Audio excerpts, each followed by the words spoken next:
আমার মনে হচ্ছে যে দিন দিন আমার ঈমান দুর্বল হয়ে যাচ্ছে। এক্ষেত্রে আমার করণীয় কি? তো আমরা সোশ্যাল মিডিয়ার যুগে বসবাস করছি, আর সোশ্যাল মিডিয়া যা করছে এর মাধ্যমে আপনি এমন সব মানুষকে দেখতে পান যারা আপনার চেয়ে বেশি বুদ্ধিমান, যারা আপনার চেয়ে বেশি সুদর্শন, যারা আপনার চেয়ে বেশি অর্থশালী, যারা আপনার চেয়ে ভালো বাড়ির অধিকারী, তাদের কণ্ঠস্বর আপনার চেয়ে বেশি মাধুর্যপূর্ণ, তারা আপনার চেয়ে বেশি মেধাবী, তারা আপনার চেয়ে বেশি জনপ্রিয়, তারা আপনার চেয়ে বেশি সুখী, তারা আপনার চেয়ে ভালো খাবার খায়, তাদের যা কিছু আছে তা সবই ভালো, যার কারণে আপনার মনে হয় যে আপনার যা কিছু আছে তা সবই খারাপ। আর তখন আপনি আল্লাহর কাছে বলেন, ও আল্লাহ, তাদের জীবন এত ভালো কেন, আমার জীবন এত খারাপ কেন? দিন দিন আমার ঈমান দুর্বল হয়ে যাচ্ছে। সম্ভবত আপনার উচিত কিছু সময়ের জন্য টিকটক বন্ধ রাখা, আপনার ঈমানের অবস্থার উন্নতি হবে। শয়তান চায় যে আপনি তুলনার মধ্যে জীবন অতিবাহিত করুন। প্রথম থেকেই সে নিজেকে আদম আলাইহিস সালামের সাথে তুলনা করেছিল, এটাই তাকে ধ্বংস করেছে। আর আপনি জানেন কি হচ্ছে এখন? সার্বক্ষণিক নিজেকে তুলনা করা ছাড়া আপনি চলতে পারছেন না।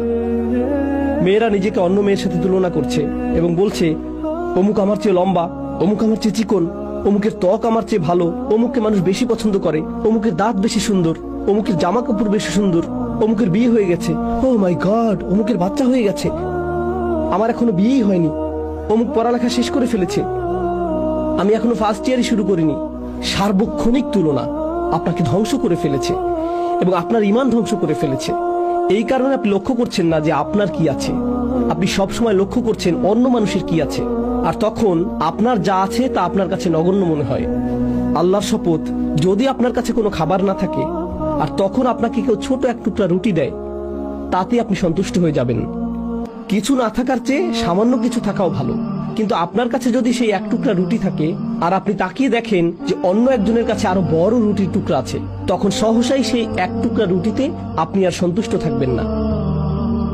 যদি আপনি অন্য কোনো দিকে না তাকিয়ে নিজের মতো করে থাকেন, এটাই যথেষ্ট। আল্লাহ বলেছেন, লা তাতামান্নাউ মা ফাদ্দালাল্লাহু বিহি বা'দাকুম আলা বা'দ। তোমরা আকাঙ্ক্ষা করো না সেই সবের যার মাধ্যমে আল্লাহ তোমাদের একের উপর অপরকে শ্রেষ্ঠত্ব দান করেছেন। অন্য সেই সকল জিনিসের প্রতি আকাঙ্ক্ষা করতে থাকবে না। লিররিজালি নাসিবুম মিম্মা ইকতাসাবু ওয়া লিন-নিসাই নাসিবুম মিম্মা ইকতাসাবনা।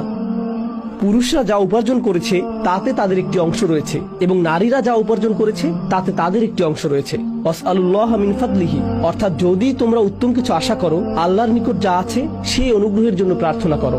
আল্লাহর কাছে এই প্রার্থনা করবে না যে ও আল্লাহ, তার কাছ থেকে এটা কেড়ে নিয়ে আমাকে দিন। না না না না না, আল্লাহর নিকট যা আছে তা থেকে চান।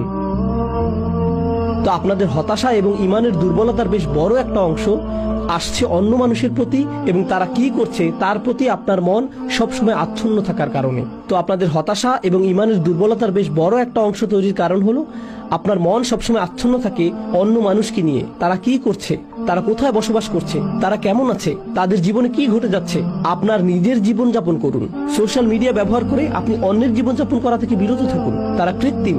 সোশ্যাল মিডিয়ায় সবচেয়ে সুখী দম্পতি, তাদের দাম্পত্য সম্পর্ক শোচনীয় অবস্থায় আছে, কিন্তু তাদেরকে এটা প্রদর্শন করতে হবে যে তাদের দাম্পত্য জীবন কতই না সুন্দর, কারণ এর ফলে তাদের সোশ্যাল মিডিয়াতে নেতিবাচক প্রভাব পড়বে। এই জগৎটা কৃত্রিম, এর বড় একটি অংশ কৃত্রিমতায় পূর্ণ, আর এটাকেই আপনি মানদণ্ড মনে করছেন। এটাই আমাদের সময়ের সবচেয়ে বড় সংকটগুলোর একটি। আপনি সবসময় অপর্যাপ্ততা এবং অপরিপূর্ণতার অনুভূতিতে ভুগছেন, অথবা আল্লাহ আপনাকে পর্যাপ্ত দেননি। এটা ঈমান দুর্বল করার বড় কারণগুলোর একটি। আল্লাহ আপনাদের সবাইকে এটা থেকে রক্ষা করুন।